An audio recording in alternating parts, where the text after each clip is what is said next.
The crisp October morning brought an unexpected crowd to the Chicago estate sale. Antique dealer Sophia Martinez navigated through the Tudor-style mansion with practiced precision, her trained eyes separating treasures from clutter. The Williamson family had occupied this house for nearly a century before Margaret Williamson, the last heir, passed away childless. Now strangers rifled through a lifetime of memories, each item reduced to a price tag. In the wood-paneled library, Sophia discovered a collection of framed photographs on an antique mahogany desk. Most showed typical family moments, graduations, weddings, holidays, but one particular frame demanded her attention. Its ornate silver border, tarnished with age, held a photograph clearly from the 1920s. The image showed a young couple in their living room. The man wore a three-piece suit with a pocket watch chain, his hair slicked back. The woman, dressed in a drop-waist flapper dress, sat gracefully beside him with a gentle smile.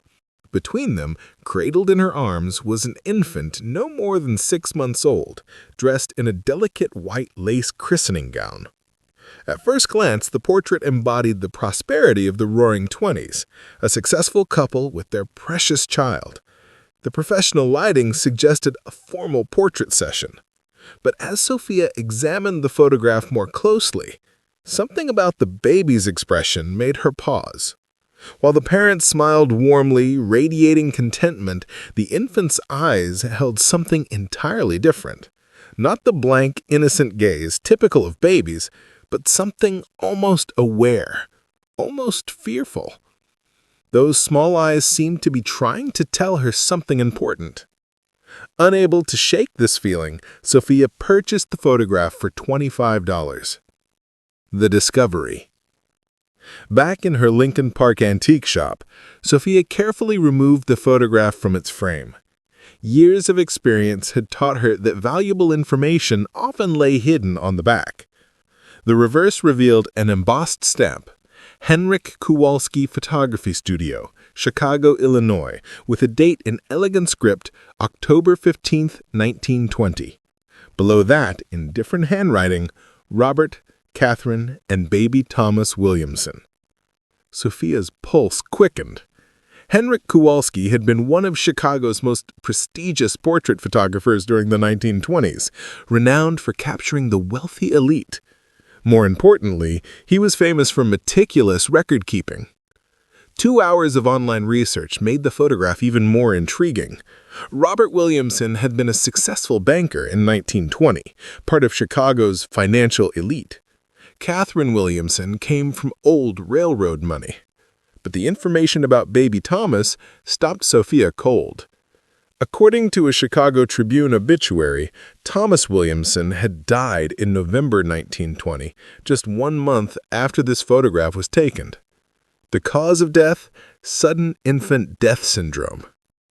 Sophia stared at the photograph again. Now that she knew Thomas would be dead within weeks, his expression seemed even more haunting. Had the camera somehow captured something the human eye couldn't see? She called Dr. Elizabeth Chen, a photography historian at Northwestern University who specialized in early 20th century portraiture. "I have a 1920 Kowalski portrait that's unusual. The baby's expression doesn't match the parent's mood at all. It's almost as if the child is seeing something the camera setup can't." "Bring it in tomorrow morning," Dr. Chen replied, immediately interested. Kowalski was known for capturing things other photographers missed. His portraits often revealed more than his subjects intended to show. The expert analysis. Dr. Elizabeth Chen's office resembled a museum of photographic history. Vintage cameras lined the shelves, and significant portraits spanning 2 centuries covered the walls. "Henryk Kowalski," Dr. Sen mused as she placed the photograph under specialized lighting. Immigrated from Poland in 1910, built a reputation for portraits that seemed to capture people's inner essence rather than just their appearance. Through her magnifying equipment, Dr. Chen studied every detail. The technical quality is exceptional, even by Kowalsski standards. Look at the depth of field, the texture of the mother's dress, the intricate details of the christening gown. She focused intently on the baby's face. What's unusual is that babies this young, probably 4 to 6 months, typically have very limited facial expressions, but this child appears to be focusing on something specific outside the camera's range. Dr. Chen adjusted her equipment. Look at the direction of his gaze. He's not looking at his parents or the photographer, but towards something to the left of the camera setup. Could it be a sound that caught his attention? Possibly, but notice his facial expression. This isn't curiosity or startle response. If I had to describe it, I'd say it looks like wariness, even fear. Dr. Chen continued examining the lighting and shadows. There's something else interesting. Kowalski was famous for using natural light, but in this portrait there are multiple light sources. These shadow patterns suggest strong lighting coming from the same direction the baby is looking. She leaned back, removing her glasses. In my experience, when babies this young show such a specific, focused expression, they're usually reacting to something immediate in their environment. The question is, what was in that room that we can't see? The baby died a month later, Sophia revealed quietly. Sudden infant death syndrome. Dr. Chen's expression grew serious. That changes things. In 1920, SIDS wasn't well understood, and many infant deaths that might have had other causes were attributed to it. She paused, studying the photograph again. I think we need to research this family more thoroughly. Uncovering the pattern. Sophia spent the following days at the Chicago History Museum. The Williamson family records showed typical wealthy Chicagoans of the 1920s, charity events, business dealings, society mentions, but deeper research revealed a more complex story. Robert Williamson had been involved in several controversial financial deals during 1919 and 1920, including investments later investigated for fraud. While never formally charged, his name appeared in connection with schemes that cost families their life savings. Catherine Williamson had been hospitalized twice during 1920 for nervous exhaustion, a common diagnosis for what would now be recognized as severe depression or anxiety. But a small item in the Chicago Tribune Society section from November 1920 made Sophia's blood run cold. Following the tragic loss of their infant son, Thomas, Mr. and Mrs. Robert Williamson have announced their intention to travel abroad indefinitely. Mrs. Williamson's physician has recommended a change of climate for her health. Cook County property records revealed more. The Williamsons had sold their North Lakeshore Drive house in December 1920, just 2 months after the portrait, 1 month after Thomas's death. The sale was handled quickly and quietly, with the house selling for significantly less than its assessed value. At the Chicago Public Library's genealogy section, Sophia discovered something even more disturbing. Thomas hadn't been the couple's first child to die young. Catherine had given birth to a daughter, Mary, in 1918.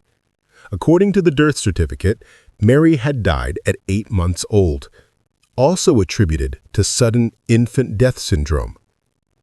2 babies, both dead before their first birthdays, both deaths attributed to the same mysterious cause. Sophia stared at the photograph again. Had this child somehow sensed he was in danger? Returning to the scene, the Williamson house on North Lakeshore Drive still stood, converted into luxury condominiums in the 1980s. The current owner of the former Williamson unit was Dr. Amanda Foster, a pediatrician who had purchased it specifically for its historical significance. "I'd love to see where this portrait was taken," Sophia said when she called. "Sometimes seeing the actual space can provide clues." "Of course. Though I should warn you, there are some unusual things about this apartment that might interest you given what you're investigating." Dr. Foster's condominium occupied the entire third floor. Despite modern renovations, it was easy to imagine how it looked in 1920, spacious rooms with high ceilings, large windows overlooking Lake Michigan. The living room, where your portrait was likely taken, is through here, Dr. Foster said. She compared the photograph to the current space. Despite modern furniture and updated lighting, she recognized the room's basic structure. Window placement, architectural details, even the general positioning where the Williamsons would have posed. When I bought this place 15 years ago, I researched its history. The Williamson story was part of what drew me to it. As a pediatrician, I was intrigued by the mystery of their children's deaths. Mystery? Dr. Foster's expression grew serious. I've seen thousands of cases of infant mortality in my career. While SIDS does occur, 2 cases in the same family within 2 years is extremely unusual. Modern medicine would have investigated much more thoroughly. She walked to a bookshelf and retrieved a folder. After I moved in, I found some things previous owners had left behind: documents, photographs, personal items stored in the basement for decades. Sophia's heart raced as Dr. Foster opened the folder. Inside were several items clearly from the Williamson era: household bills, personal correspondence, and most remarkably, a letter from Catherine Williamson to her sister, dated November 20th, 1920. The handwriting was shaky, clearly written under extreme emotional distress. Dearest Margaret, I cannot bear to stay in this house another day. Thomas is gone just like Mary, and I know in my heart that Robert— I cannot write the words, but you know what I suspect. The doctor says it was the same condition that took Mary, but I have seen how Robert looks at the children when he thinks no one is watching. There is something cold in his eyes, something that frightens me. I found the bottle of laudanum hidden in his study, far more than any person would need for occasional pain. And the night Thomas died, Robert had been alone with him for over an hour before calling for help. When I touched my baby's skin, it was so cold, Margaret, so very cold. Sophia's hands trembled as she finished reading. She looked up at Dr. Foster, who nodded grimly. There's more, Dr. Foster said quietly. I think you should see the room that was the nursery.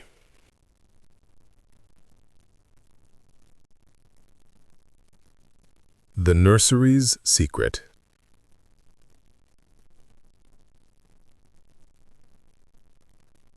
Dr. Foster led Sophia down a hallway to her own office. This was the nursery in 1920. When I renovated, I discovered something behind the original wallpaper that previous owners had never removed. She pointed to a section where historical wallpaper had been carefully preserved under glass. Look closely at the pattern. Sophia examined the delicate floral wallpaper. As she studied it more carefully, she noticed small dark stains that looked almost like fingerprints. Tiny fingerprints, Dr. Foster confirmed, pressed into the wallpaper at about the height where a crib would have been placed. She led Sophia to another section where the stains were different, larger, more irregular. These tested positive for laudanum when I had them analyzed out of curiosity. Sophia stared at the evidence. You think Robert Williamson was drugging his children? I think Robert Williamson was systematically poisoning his children with laudanum, and Catherine suspected it but couldn't prove it. Laudanum was readily available in 1920, used for everything from headaches to insomnia. A banker like Robert would have had easy access, and the symptoms of laudanum poisoning in infants could easily be mistaken for SIDS. Dr. Foster retrieved another document from her desk. I also found this, a partial diary entry that Catherine apparently hid behind a loose floorboard. The diary entry, in Catherine's increasingly desperate handwriting, painted a horrifying picture. October 10th, 1920. Thomas has been so listless lately, sleeping far more than a healthy baby should. When I mentioned this to Robert, he became angry, saying I was being an overprotective mother, just as I had been with Mary. But I watch him when he thinks I'm not looking. I've seen him give Thomas what he claims is medicine, but the baby always becomes drowsy afterward. I found the small brown bottle in Robert's study again, the same type that was there when Mary was sick. He says it's for his back pain, but I've never seen him take any. And there are marks on the bottle. Tiny scratches that look like someone has been measuring doses. Tonight I'm going to watch more carefully. I'm going to protect Thomas, even if it means... The entry ended abruptly, the handwriting trailing off as if Catherine had been interrupted. Sophia looked back at the photograph with new understanding. He was looking at his father during the portrait session. That would be my assessment, Dr. Foster agreed. Babies that young are incredibly sensitive to danger. If Robert Williamson had been systematically poisoning Thomas, the child would have learned to associate his father's presence with feeling sick and with pain. That expression in the photograph isn't random. It's a baby's instinctive recognition of threat. The photographer's records. Armed with this understanding, Sophia needed to find Henry Kowalski's studio records. After several calls and emails, she discovered his archives had been donated to the Chicago Photography Archives at Columbia College after his death in 1965. The archivist, Dr. Marcus Webb, agreed to meet with her. Kowalski was incredibly detailed in his record-keeping. He documented not just technical aspects of each shoot, but often included personal observations about his subjects. They located the 1920 ledger. There, in Kowalski's precise handwriting, was the entry for October 15, 1920. Mr. and Mrs. Robert Williamson with infant Thomas. Commission, formal family portrait for holiday cards. Payment, $50 in advance. Technical notes. Natural lighting from east window supplemented with reflector. Mrs. Williamson very nervous throughout session, frequently checking on baby. Mr. Williamson, impatient, wanted to complete session quickly. Personal observations. Unusual family dynamic. Baby appeared distressed whenever father approached. Mrs. Y very protective, would not allow husband to hold child during poses. Infant healthy appearing but seemed unusually alert or wary for age. Recommended they reschedule when baby more settled, but Mr. W insisted on proceeding. Final note. During final exposures, baby became agitated when father moved closer for group pose. Expression captured shows infant's clear distress. Mrs. Y requested I not include certain poses in the final selection. Sophia felt a chill. Even the photographer had noticed the strange family dynamics and baby Thomas's fear of his father. But there was more. Dr. Webb found a folder of correspondence. Inside was a letter from Catherine Williamson to Kowalski, dated November 25, 1920. Dear Henrik Kowalski, I'm writing to request all photographs and negatives from our October session. My husband has asked me to retrieve them due to our son's recent passing. However, I must ask you a personal favor. If you observed anything unusual during our session, anything that concerned you about my family's welfare, please document it and keep those records safe. I fear there may come a time when such observations become important. I am enclosing payment for an additional set of prints to be held in your personal files. Please do not mention this to my husband. Sincerely, Mrs. Catherine Williamson. P.S. My baby's eyes in that final photograph. You captured something important. Please preserve it. The cold case. Sophia realized she had potentially uncovered evidence of century-old murders. Despite the passage of time, she felt a moral obligation to document her findings properly. She contacted Detective Maria Santos of the Chicago Police Department's Cold Case Unit. Detective Santos, a seasoned investigator with 15 years of experience, was intrigued enough to meet at the antique shop.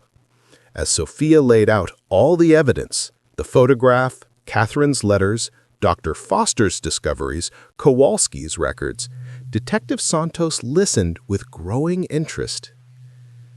"Obviously, we can't prosecute a case from 1920, Detective Santos said. But from an investigative standpoint, this is fascinating. The pattern you've identified is consistent with what we now know about family annihilators, people who systematically kill family members, often for financial gain." She studied the photograph carefully. Infanticide cases from that era were rarely investigated thoroughly, especially when the perpetrator was a wealthy, respected member of the community. And laudanum poisoning would have been almost impossible to detect with 1920s medical knowledge. Detective Santos pulled out her laptop and began searching modern databases. After several minutes, she found records that made the case even more compelling. Robert Williamson remarried in 1925 to a wealthy widow named Helen Morrison. She had 2 young children from her previous marriage, a son and a daughter. Sophia's heart sank, sensing what was coming. Both children died within 2 years of the marriage. The son in 1926, age 6, attributed to pneumonia. The daughter in 1927, age 4, from what is called wasting sickness. Helen Morrison Williamson died in 1928, apparently from grief and declining health. "He did it again," Sophia whispered. "It certainly appears that way." By 1930, Robert Williamson had inherited substantial wealth from his second wife and moved to California, where he lived comfortably until his death in 1954. Never remarried, no more children. Detective Santos closed her laptop. "What you've uncovered here is evidence of a serial killer who used his social position and the medical limitations of his era to murder multiple family members, probably for financial gain.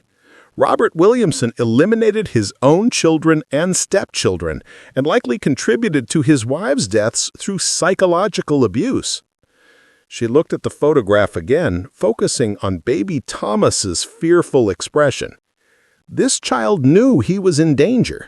Somehow that camera captured his recognition of a threat that the adults around him either couldn't see or chose to ignore. Catherine's story. As word of Sophia's discovery spread through academic circles, she received an unexpected call from Dr. Patricia Williamson, a retired psychiatrist in Portland, Oregon. She was the great-great-niece of Catherine Williamson and had been researching her family's history for years. "Your research may have finally provided the answers I've been looking for," Dr. Williamson said. When they met in Chicago the following week, Dr. Patricia Williamson brought a collection of family documents that Catherine had sent to her sister Margaret over the years. Most significantly, Catherine's complete diary, mailed in pieces between 1920 and 1925. The complete diary told a harrowing story of a woman who had slowly realized her husband was a murderer, but had been trapped by the social and legal constraints of her era. The entry for October 15, 1920, the day of the portrait session, was particularly revealing. "Today we had our photograph taken. I insisted that Thomas be included, though Robert was reluctant. He said the baby would spoil the formal nature of the portrait. But I wanted a record of our family while Thomas is still with us. I have such fears about his health lately." During the session, I watched Robert's face when he looked at Thomas, the same expression I remember from when Mary was sick, a kind of cold calculation, as if he were studying a problem to be solved rather than looking at his own child. The photographer, Mr. Kowalsski, was very kind and patient. He seemed to notice that Thomas became upset whenever Robert came near him. When I asked him to take several poses with just Thomas and myself, Robert became angry, but Mr. Kowalsski supported my request. I pray that Thomas will grow stronger, but I fear that Robert sees our children as obstacles to something he wants more. I found papers in his study related to life insurance policies, and there are financial documents I don't understand. Sometimes I catch him looking at me with the same cold expression he gives the children. The diary continued through the weeks following Thomas's death, documenting Catherine's growing certainty that Robert had murdered their son. November 20, 1920. I confronted Robert tonight about the laudanum. He became furious, saying I was having another one of my nervous episodes. But I showed him the bottle I found, the one with the residue that smells so sweet and sickly. He claimed it was old medicine left over from when the doctor treated my headaches, but I know he's lying. I cannot stay in this house. I cannot pretend to grieve with the man who killed my babies. Tomorrow I will take what money I can access and go to Margaret. Robert can have his wealth and his reputation. I only want to be free of him before he decides that I too have become an obstacle. The truth revealed. 6 months after Sophia's initial discovery, the Williamson case had become a subject of academic study and historical fascination. The portrait that had seemed so innocuous was now recognized as one of the most significant pieces of criminal evidence from the early 20th century. Dr. Chen organized a symposium at Northwestern University titled Photography as Historical Evidence, the Case of the 1920 Williamson Portrait. Scholars from across the country attended to examine how modern investigative techniques could reveal truths hidden in historical photographs. Sophia stood before an audience of historians, criminologists, and photography experts, the enlarged portrait displayed prominently behind her. Baby Thomas's fearful eyes seemed to watch over the proceedings, finally receiving the attention he had been denied in life. This photograph teaches us that truth has a way of preserving itself, even when powerful people try to bury it, Sophia concluded her presentation. Baby Thomas Williamson couldn't speak, couldn't testify, couldn't protect himself. But his eyes told a story that survived for over a century, waiting for someone to recognize what they were seeing. In the audience, Dr. Patricia Williamson wiped away tears. After the presentation, she approached Sophia with one final piece of Catherine's story. Catherine lived until 1965. She never remarried, never had more children. She spent her life working with organizations that helped abused women and children, though she never spoke publicly about her own experiences. She kept that photograph of Thomas until the day she died, along with all her evidence against Robert. Why didn't she ever go to the police? Sophia asked. Different times. A woman's word against a respected banker, especially when accusing him of murdering his own children. She knew no one would believe her, but she documented everything, hoping that someday someone would understand. Dr. Patricia Williamson handed Sophia a final envelope, Catherine's last letter written just before she died, to be opened only if someone ever discovered the truth about her children. With trembling hands, Sophia opened the envelope and read Catherine's final words. To whoever finds this truth, my babies were murdered by their father, Robert Williamson, and I was powerless to save them. I have carried the secret for 45 years, hoping that someday justice would find a way. If you are reading this, then Thomas's eyes finally spoke their truth. Please remember that he was loved, that he was innocent, and that his brief life mattered. Please remember that evil sometimes wears a respectable face, but truth has a way of surviving even the most powerful lies. Thank you for seeing what I saw in that photograph. Thank you for listening to my baby's silent testimony. May this knowledge help protect other children from suffering as mine did. Legacy. As the symposium ended and people began to leave, Sophia remained seated, Looking up at the enlarged portrait, baby Thomas's eyes, no longer mysterious, had finally told their story. The portrait found its permanent home in the Chicago History Museum, displayed with the full story of the Williamson family tragedy. Visitors often remarked on the baby's unusual expression, and now finally they could understand what those young eyes had been trying to say all along.